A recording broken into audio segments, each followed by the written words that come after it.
بسم اللہ الرحمن الرحیم۔ السلام علیکم۔ پاک وطن ٹی وی نیو یارک کے کراچی اسٹوڈیو سے وجیح احمد صدیقی آپ کی خدمت میں حاضر ہے۔ آج 16 دسمبر گزر گئی اور ہم اس پر کل بات کر سکتے تھے، لیکن کل کی وجوہ ہم آپ سے بات نہیں کر سکے، کچھ ٹیکنیکل خرابیاں تھیں۔ آج ہم 16 دسمبر کو یاد کر رہے ہیں۔ مشرقی پاکستان جو بنگلہ دیش بن چکا ہے، وہاں تبدیلیاں آ گئی ہیں۔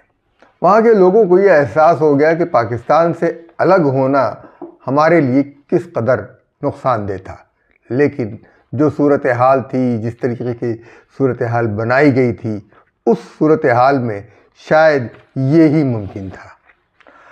مشرقی پاکستان کی علیحدگی نے ہمیں بہت سے سبق دیے ہیں، لیکن شاید ہم ابھی تک سبق سیکھنے کے لیے تیار نہیں ہیں۔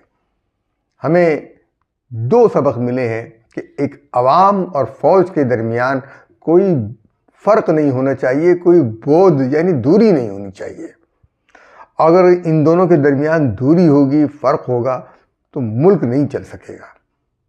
لیکن اس کے باوجود 1977 میں فوج نے پھر اقتدار پہ قبضہ کیا، پھر اس کے بعد 1999 میں فوج نے اقتدار پہ قبضہ کیا۔ ہم ایوب خان اور یحییٰ خان کے مارشل لاؤں سے کچھ نہ سیکھ سکے، 2 مرتبہ اور اقتدار پر فوج نے قبضہ کر لیا، جس کے نتائج اچھے نہیں نکلے۔ لیکن اب جو صورتحال یہ ہے کہ فوج اگر اقتدار پہ قبضہ نہیں کر رہی ہے اور اگر فوج سیاست سے دور ہو رہی ہے، تو پی ٹی آئی کی جماعت جو ہے وہ انہیں کھینچ کے لا رہی ہے کہ وہ سیاست میں آئیں۔ ان کو کوشش کی، پہلے تو پی ٹی آئی نے کہا امپائر کی انگلی، اور اسی طریقے سے فوج کو پوری طرح سیاست میں گھسیٹا لے کر آئے، جس کے نتیجے میں آپ کے سامنے ہے کہ فیض حمید کے خلاف مقدمات ہیں کہ وہ سیاسی معاملات میں انوالو رہے۔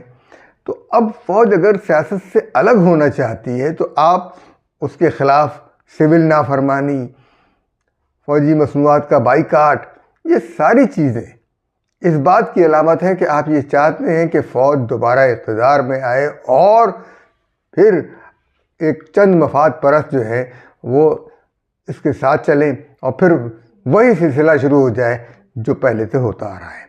بنگلہ دیش کی جنگ ہم اس لیے ہارے کہ عوام ہمارے مخالف تھے اور دشمن نے اس کمزوری کا فائدہ اٹھایا۔ ہمیں آج بھی اس قسم کی صورتحال کا سامنا ہے۔ مشرقی پاکستان میں آپریشن سرچ لائٹ نے ہمارے اپنوں کو غیر بنا دیا۔ پاکستانی فوج مکتی باہنی کے سامنے اگر ہتھیار ڈالتی تو شاید اتنی شرمندگی نہ ہوتی جو انڈین آرمی کے سامنے ہتھیار ڈالنے میں ہوئی۔ انڈین آرمی کو کچھ نہیں کرنا پڑا۔ اگر وہ انڈین آرمی لڑتی تو پھر بات تھی کہ وہ لڑ کر آئی ہے، لیکن انڈین آرمی تو سازش کے ذریعے آئی تھی، اور انڈین آرمی کو کسی ایک جگہ پر ایک فوجی کے ذریعے، احسن ملک تھے ایک فوج کے میجر صاحب، جنہوں نے روک کے رکھا تھا، جس کا اعتراف خود انڈین آرمی نے کیا۔ BBC کی رپورٹ میں یہ موجود ہے۔ اب سوال یہ پیدا ہوتا ہے، یہ دن تو مشرقی پاکستان یا بنگلہ دیش کی آزادی کا دن ہے، بنگلہ دیش والوں نے اپنی آزادی کا دن منایا، بھارت کس وجہ سے وجے دیوس منا رہا ہے یا کامیابی کا دن منا رہا ہے؟ بھارت اگر پاکستان سے لڑتا ہے تو کامیابی اس کی جو ہے ممکن نہیں ہے۔ ابھی جتنی مرتبہ اس نے سرجیکل اسٹرائک کے نام پہ بین الاقوامی سرحد کی خلاف ورزی کی ہے، وہ ناکام رہا ہے، اور اس کی ناکامی کو کامیابی میں بدلنے والے ہمارے سیاستدان ہیں۔ پی ٹی آئی کے رہنما تھے عمران خان، جنہوں نے ابھی نندن کو واپس کر دیا، ایک رات ایک دن اس کو یہاں رہنے نہیں دیا، چائے پلا کر واپس کر دیا۔ یہ غلط کام تھا، بھارت کو سبق سکھانا چاہیے تھا۔ اس نے سرحدوں کی خلاف ورزی کی تھی۔ ہماری دنیا کے سامنے پتہ چلتا کہ بھارت کتنا جارح اور ظالم ملک ہے۔ بھارت نے 6 دسمبر کو بنگلہ دیش کو تسلیم کیا، جبکہ بنگلہ دیش کا وجود نہیں تھا، بھوٹان نے بھارت کی شہ پر ہی 7 دسمبر کو بنگلہ دیش کو تسلیم کیا۔ دنیا میں کسی ملک نے ایسا نہیں کیا تھا، اس لیے بھارت اپنی سازش کو جواز دینا چاہتا تھا، کیونکہ بھارت نے بین الاقوامی سرحد کی خلاف ورزی کرتے ہوئے مشرقی پاکستان میں دخل اندازی کی تھی۔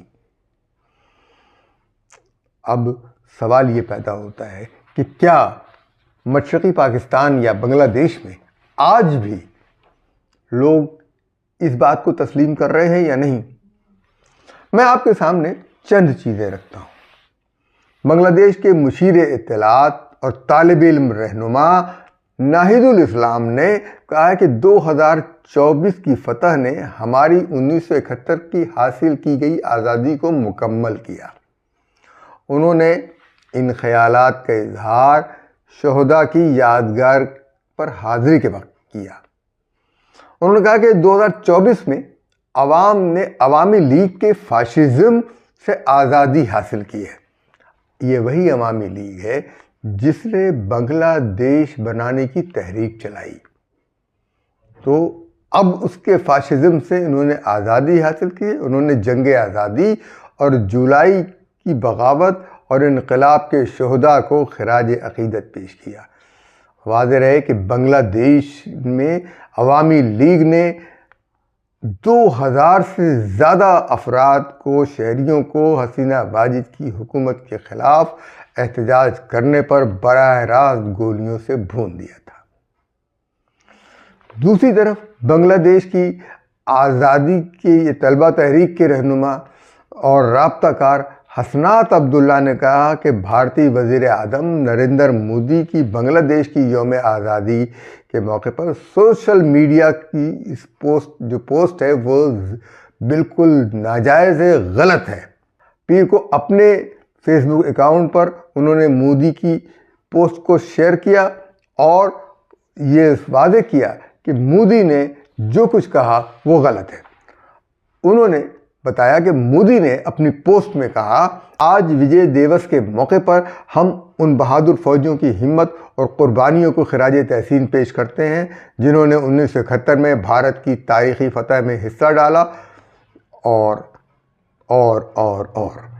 اس کا جواب دیتے ہوئے حسنات عبداللہ نے کہا یہ بنگلہ دیش کی آزادی کی جنگ تھی، یہ جنگ ہم نے پاکستان سے آزادی کے لیے لڑی تھی، لیکن مودی نے دعویٰ کیا ہے کہ یہ صرف اور صرف بھارت کی جنگ اور کامیابی تھی۔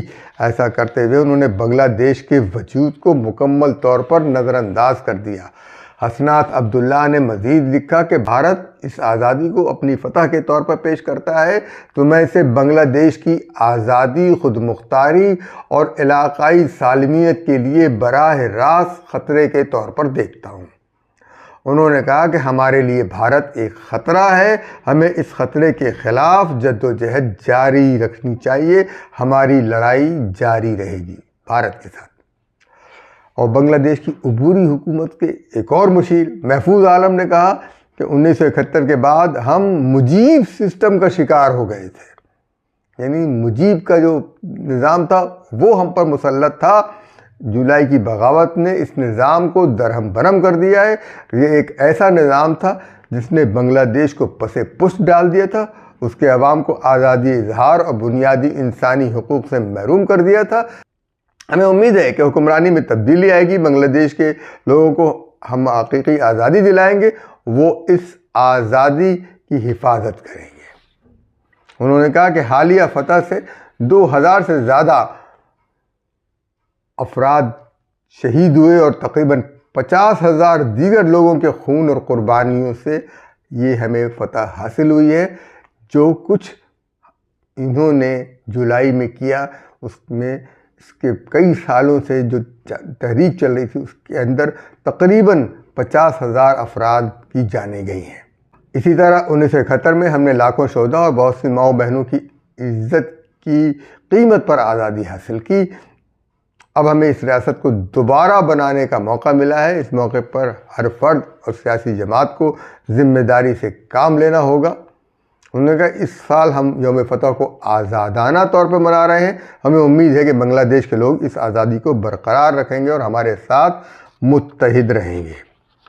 یہ بنگلہ دیش کے عوام کے اندر ایک نئی بیداری ہے، اور پاکستان کے طرف سے جو غلطیاں ہوئیں ان غلطیوں کا ازالہ کرنا پاکستان کی ذمہ داری ہے، جو غلط فہمیاں تھیں ان کو دور کرنا پاکستان کی ذمہ داری ہے۔ لیکن اگر پاکستان کی حکومت میں جو سیاسی جماعتیں ہیں، خاص کر تحریک انصاف، جو وہ تحریک چلا رہی ہے سول نافرمانی کی، حکومت کے ساتھ فوج کی لڑائی کی، فوج کے ساتھ تصادم کی، تو یہ غلط ہے۔ فوج اب سیاست میں حصہ دار نہیں بننا چاہتی، تو آپ اسے گھسیٹ کر مت لائیں۔ اس نے یہی کیا ہے۔ دیکھیے فیض حمید کے اوپر جو مقدمہ چل رہا ہے وہ یہی تو ہے کہ وہ سیاست میں شریک ہوئے۔ ہمیں سوچنا چاہیے کہ یہ ہم کب تک ایسے کرتے رہیں گے۔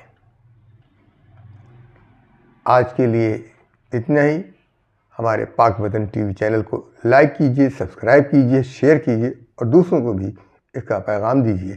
اجازت دیجیے۔ اللہ حافظ و ناصر۔